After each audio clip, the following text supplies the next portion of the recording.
Hello, today I'm going to be reviewing all the ACDC albums, but only the American releases, so High Voltage and TNT are out of the equation. Today we are reviewing Let There Be Rock.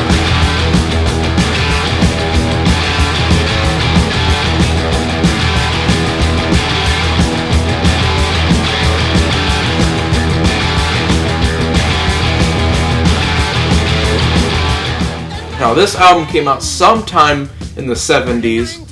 The artwork is very, very, very cool. One of my absolute favorite ACDC album covers. It's very simple but very cool. Whenever I think of ACDC, I always think of this album cover because it's just that cool and iconic. Even if you're not a big fan of this album, you have to admit the artwork's pretty cool. This album's production is very, very good. All their albums have a very good production. They always have that awesome Australian sound to them, and they are an Australian almost metal band. Some argue if they're metal or rock. I believe they're hard rock. They kind of have this cool Australian sort of thing to them. It's really cool. The production of all their albums sounds the exact same. All the guitars are always high up in the mix, and they always have that cutthroat sound. Speaking of guitars, Angus and Malcolm Young do an amazing job on this album. Their guitar work is incredible, especially Angus's awesome guitar solos. But the riffs all kind of sound similar, but hey, it's ACDC, what do you expect? The drumming is rather simple, anyone who doesn't even drum can drum like this guy. The bass is almost inaudible because the guitars are so much higher in the mix and the production is so thin. But the vocals from Bon Scott are absolutely incredible. He delivers with this awesome, dirty sort of poetry, especially on this album. There are so many iconic songs on here that are always playing ACDC's sets all the time, sometimes even in commercials. How can you forget the first track on the album?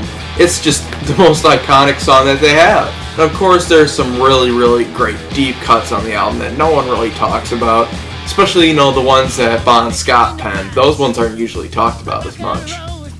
What else is there to talk about? The guitar solos are all real bluesy and kick-ass, but the riffs are all kind of similar. It's probably because Malcolm Young he forgets shit. He probably forgets he wrote the exact same riff, throughout the entire last album, and decides, hey, I'm going to use this riff again. It's hey, this is a new riff, isn't it?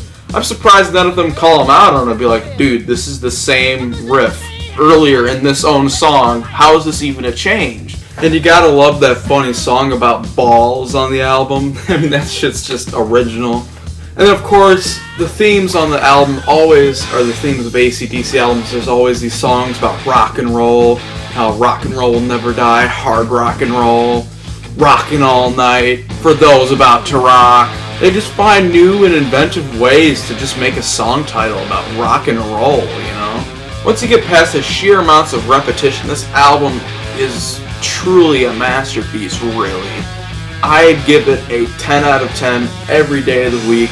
It is my favorite ACDC album ever. And, a favorite. There's so many favorites of theirs, So that's it. I hope you guys check out my next review, which will be completely different, something completely new.